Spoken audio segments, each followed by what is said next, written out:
Hi, Lily. Hi. What's bringing you in today? Um, I just feel like I'm lost in life. Mm-hmm. Like I feel like I'm losing myself trying to please somebody Mm-hmm. that's really important to me, Mm-hmm. and I don't know how to go about that. Okay. All right. Anything else going on with that? I just, my father is Mm-hmm. trying to direct my entire life, Mm-hmm. and I'm tired of it, Mm-hmm. and I want to feel like I can do what I want to do, and I Mm-hmm. want to be able to pursue what makes me happy. But I'm scared to tell him this. Okay. So from what I get from that, and correct me if I'm wrong, but it seems like there's a lot that you want to do, and you may think about it a lot, but then you have someone who is maybe not in agreement with what you want to do, or has a different idea of what they feel is best for you.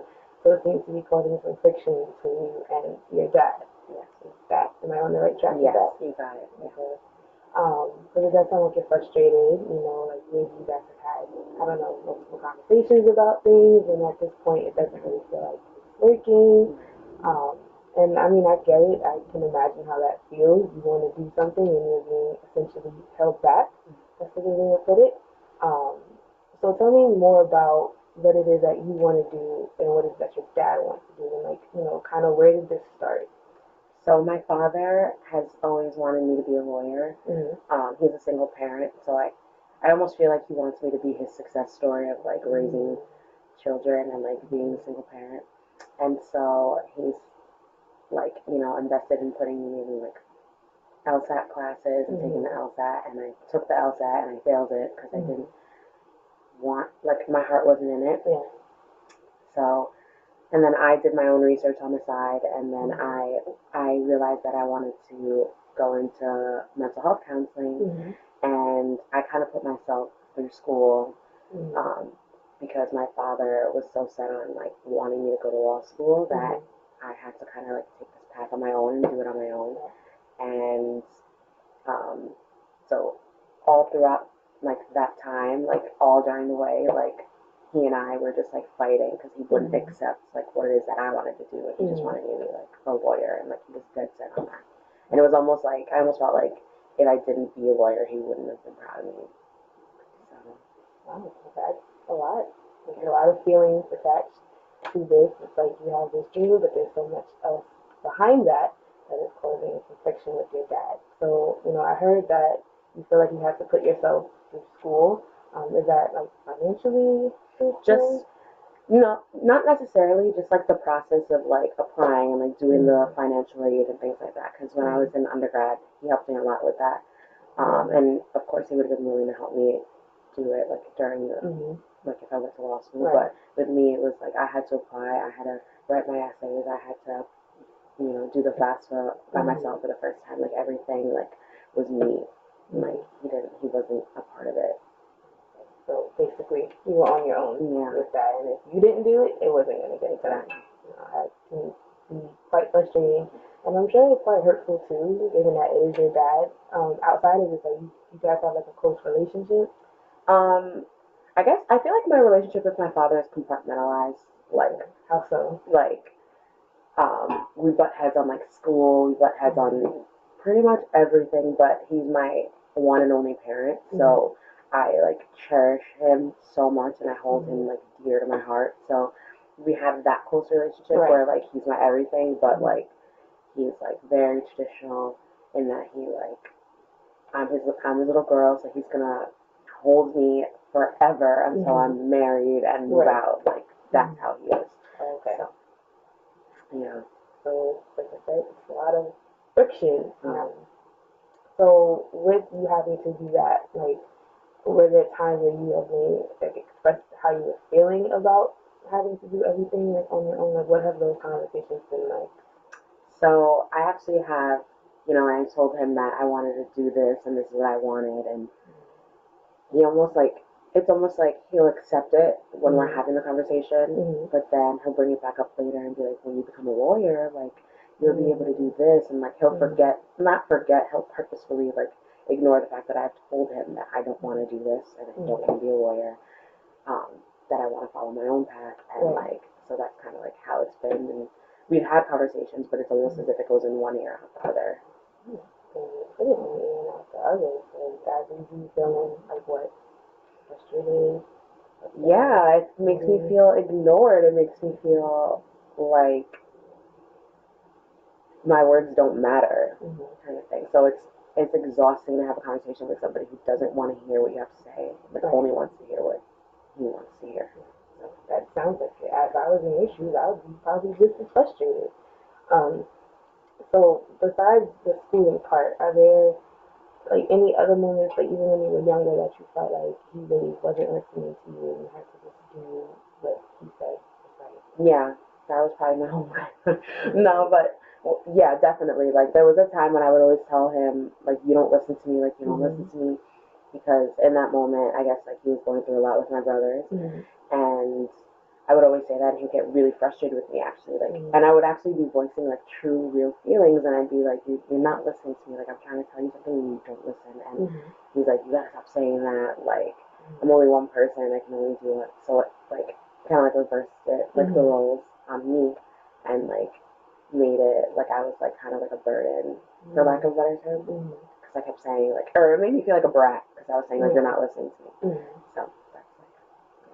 It sounds like you being listened to is very important. Yeah. To you, that you feel like you're heard, and that what you're saying, like you said, you need to feel like it matters. That's just what I'm getting from what they're telling me with that, right? Yes, that's correct. So when you don't feel like, when you feel like you're not being listened to, like what is your reaction to that? Like, what have you done? I shut down. I give up. Like I said, I don't want to talk about it anymore. And that goes with everything, like it with my relationship with my father, like my actual relationship, like if I don't feel like I'm being listened to, like I give up and I'm just like I don't care anymore. Is it that you don't care anymore, or is that for that moment you don't feel like you can? I feel like I can't care anymore. Like I feel like I'm asking for too much. Like I convince myself that I'm crazy and that I'm asking for too much, and like so I like convince myself that I can't care anymore. So it's a little bit of negative self-talk. Well, of course, you know, words do matter, your feelings matter, you know, what you have to say is equally as important as anybody else's. Whatever else that they say is just as important. But it is interesting to hear that you feel like it's, like you can't care anymore. So I know you said that it's affecting your relationship and other aspects. Can you tell me a little more about that? Like back to like feeling like I'm not listened to. Like if I like for example my boyfriend, if I say something to him like, oh like it's it bugs me when you do this, like he's the type of person where he's kind of like my father in a sense where it's like one in one ear out the other, and he pretends like nothing, like he didn't, like he pretends like nothing's wrong. It's so frustrating. Like I'm the type of person like before we can act like everything's normal, we have to talk about it, and he's not like that. Like he'll just go straight into pretending like everything's normal, and it drives me crazy. Except my father is the opposite, because it's like my father, like when I tell him these things, like he won't let it go, and like I just don't want to talk about things with him because like everything drags on. So I think that has a lot to do with like why I like shut down from him or like separate myself from him sometimes, because I just like don't want to talk about things with him because everything turns into a lecture and everything turns into why like he's like amazing and why he's the father and why I should always listen to him and why I'm the child and like I have to listen to him kind of thing. So. Wow, that's a lot. That can be a lot in relation with your father and also with your boyfriend. I'm curious to know if with your boyfriend, when you guys may have had conversations about when you're not being listened to, what are those conversations like compared to how it is with your dad? At least my father's willing to listen. Like my boyfriend's so hard headed. Like he's so stubborn. Like I just had an argument with him like 2 days ago, pretty much saying the same thing because he had a really busy weekend and it like affected our communication like during the weekend, and I like told him that I hate when that happens and I hate when he allows it to happen like that where he gets too busy and like our communication suffers because of it. And I feel like after a certain point, like after I bring it up so many times, like he just like when I brought it up to him, he was at work, so he was like, oh hey, like, and didn't respond to it. And then I, like, texted him, and then, like, how I was feeling, and then later he texted me, oh, hey, sorry, I'm at work, but, like, never responded to, like, the message that. So it's really frustrating. Yeah, I can tell. I can just tell it, like, you know, it sounds like it. It also sounds like you not being acknowledged is also probably like a deeper rooted problem. I bet you may have been feeling like you're overlooked or you're ignored, or to go back to what we were talking about earlier, that what you feel and what you're trying, what you want to say is just not important. Right. So I mean, I'm sorry to hear that you are feeling that way. It also feels like maybe there's some underlying boundary that hasn't really been set. Again, not your shoes per se, but it seems like you're able to let your boyfriend know how you're feeling. But then with your dad, it's kind of like the opposite. Like you may say it, but not really say everything, or it might be like a surface level statement because, like you said before, it's exhausting. Yeah, that's definitely true. I feel like I don't say things to my dad because it's exactly like it's exhausting. I avoid things or saying things or telling him whatever because I just feel like he's like hounding me, like it's like over my shoulder. It's like so yeah, definitely. Have you ever expressed that specific feeling towards him? Yes, and he feels a sense of he's allowed to do that because he's my father. So it doesn't go anywhere.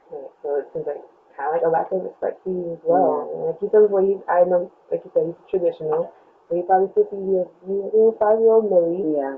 But it is important, moving forward to, at least try to like, hey, I'm not 5-year-old anymore. I'm still your daughter, but I am growing up, and I want to be respected as a young adult, not as just a child. Um, Again, that will happen over time, though. Nothing changes overnight.